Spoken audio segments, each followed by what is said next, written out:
এই ভিডিওটা হলো গত 13th অগাস্টের, যেদিন ছিল আমার দিদির জন্মদিন।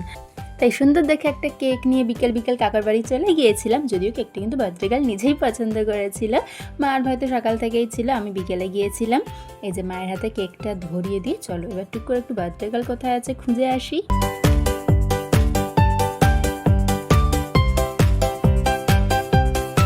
এই তোমাদের বার্থডে গার্ল সারাদিন এত খাওয়া দাওয়া করেছে যে ক্লান্ত হয়ে শুয়েই পড়েছে।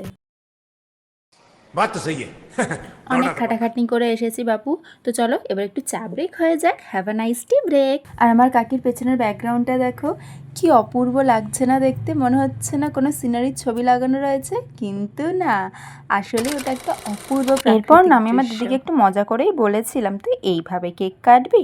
ও বাবা, সেটা শোনা মাত্রই আমার দিদি সাজের বহরটা শুধু দেখো, মিনিমাম তো 1 ঘন্টা ধরে মেকআপ থুপেছিল মুখে, আর ওর এই মেকআপের বহর দেখে কারেন্টটাই অফ হয়ে গিয়েছিল।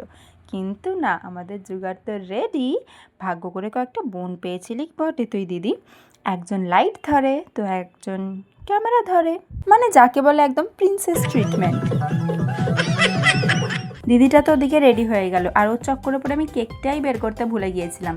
তাহলে চলো তাড়াতাড়ি কেকটা রেডি করে ফেলি।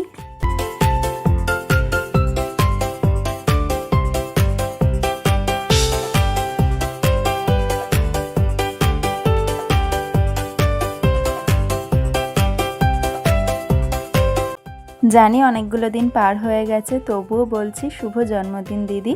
সুস্থ থাকিস, ভালো থাকিস, আর সব সময় হাসি খুশি থাকিস। আর ভিডিওটা তোমাদের কেমন লাগলো জানিও। তোমরাও সুস্থ থেকো, সাবধানে থেকো। আজকের মতো আসি, টাটা।